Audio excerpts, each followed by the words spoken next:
alaikum. Bonjour. Un régime vous propose un exercice corrigé en chimie sur la détermination de la formule brute d'un alcane. Niveau lycée. Bien énoncé. En brûlant complètement un alcane, on obtient 4,5 g de dioxyde de carbone, c'est-à-dire CO2, et 2,2 g d'eau, H2O. Les questions, la première, écrire l'équation de la réaction. Deuxièmement, déterminer la formule brute de cet alcane.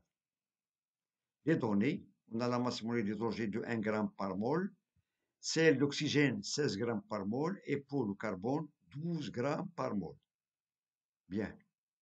Donc on va commencer par la première question, écrire l'équation de la réaction.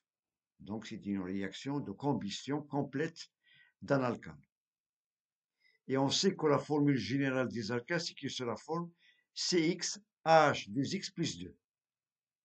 Avec l'équation de la réaction, donc toujours en présence du d'oxygène, il va nous donner dans le cas d'une combustion complète le CO2, le dioxyde de carbone, plus de l'eau. Donc, d'après cette formule générale des alcanes, donc on peut proposer par exemple lorsqu'on a X est égal à 1, donc X est égal à 1, c'est-à-dire un seul atome de carbone, et pour les hydrogènes, on a 2 fois 1 plus 2, ça fait 4. Donc, c'est le premier alcane qu'on appelle le CH4, c'est le méthane. Le méthane. Dans le cas, on a X est égal à 2. C'est-à-dire C2, H 2 fois 2, ça fait 4, plus 2, ça fait 6. C'est-à-dire C2H6, c'est le deuxième alcane, c'est l'éthane. Et on peut prendre par exemple un autre exemple. Dans le cas par exemple, X est égal à 6. Donc on a 6, 6. H 2 fois 6, ça fait 12, plus 2, ça fait 14. C'est-à-dire C6H14, c'est le hexane. Donc, ce sont des alcanes.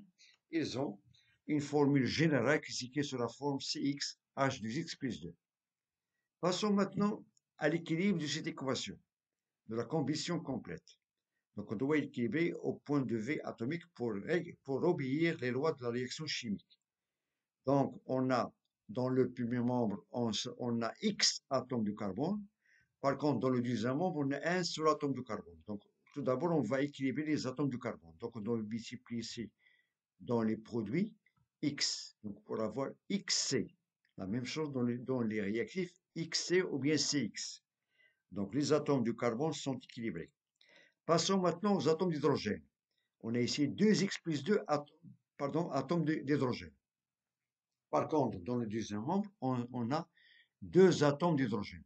Pour avoir le même nombre d'atomes dans les réactifs et dans les produits, donc on peut mettre ici 2 en facteur et on aura 2 facteurs de X plus 1. Donc il suffit dans ce cas, on doit multiplier les molécules d'eau par X plus 1 pour avoir le même nombre d'atomes d'hydrogène, c'est-à-dire 2 fois X plus 1. Voilà. Donc on a équilibré les atomes d'hydrogène et les atomes de carbone. Il nous reste maintenant les atomes d'oxygène. Pour les atomes d'oxygène, on a 2 atomes d'oxygène dans les réactifs.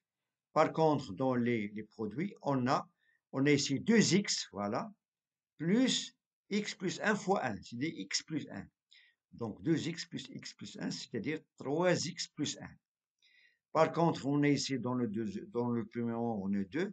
Donc pour avoir le même nombre d'atomes d'oxygène dans les réactifs et dans le produit, donc on va faire une petite fraction, on aura 3x plus 1 sur 2. Donc lorsqu'on simplifie par 2, on aura 3x plus 1, O. La même chose ici. Donc ça, c'est l'équation générale de la combustion complète des alcanes. Bien. On passe maintenant à la deuxième question. Déterminer la formule brute de cet alcane. Donc tout d'abord, on va déterminer, on va se baser sur les données de cet exercice.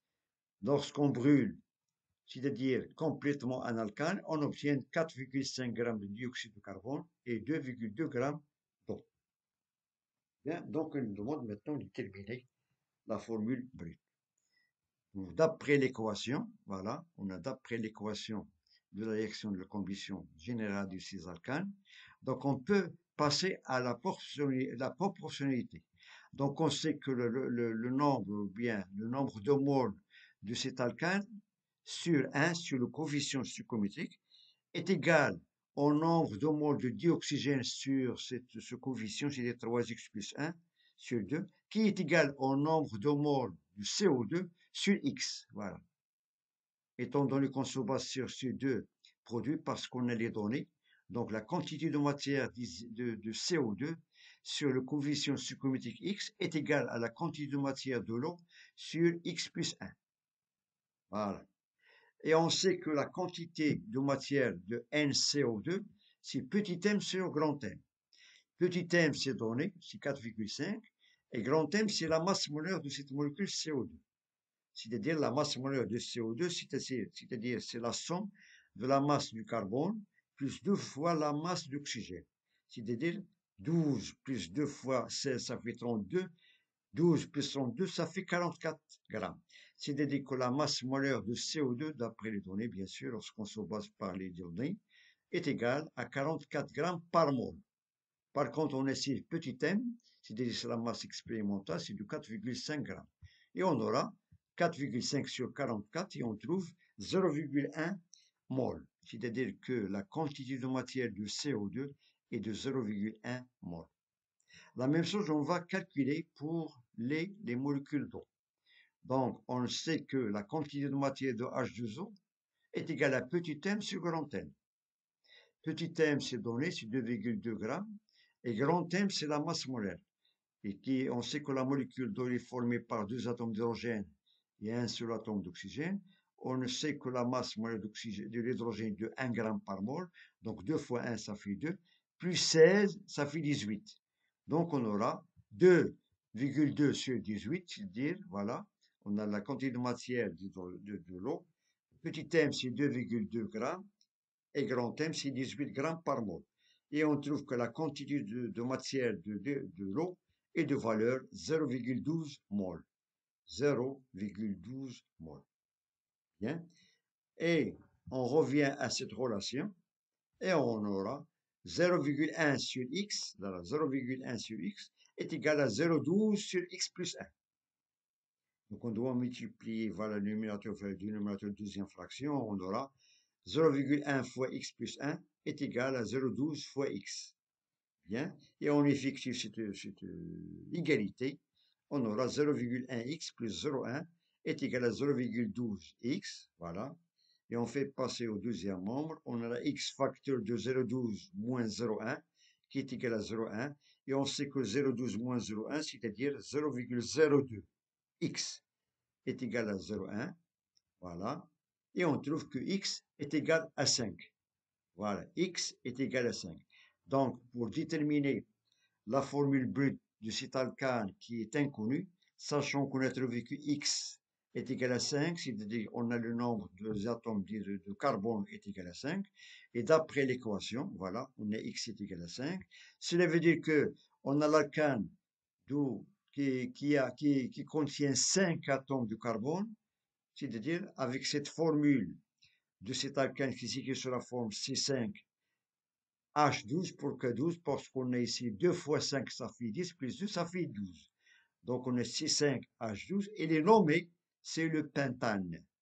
Cet alcane, c'est le pentane. Donc on a fait la combinaison complète de pentane dans le dioxygène pour nous donner 4,5 g de dioxyde de carbone et 2,2 g d'eau. Voilà. Et on revient à l'équation de la réaction. On peut remplacer, c'est-à-dire c'est X par 5 et on trouve, voilà, on trouve C5H12 plus 3 fois 5, ça fait 15, plus 1, ça fait 16, divisé par 2, ça fait 8. Et on a ici 5, 5 plus 1, ça fait 6. Ça, c'est l'équation de la réaction de la combustion de cet alcane, voilà, qu'on appelle le pentane. Bien. Donc, je vous remercie de votre attention. Bon courage et à très bientôt.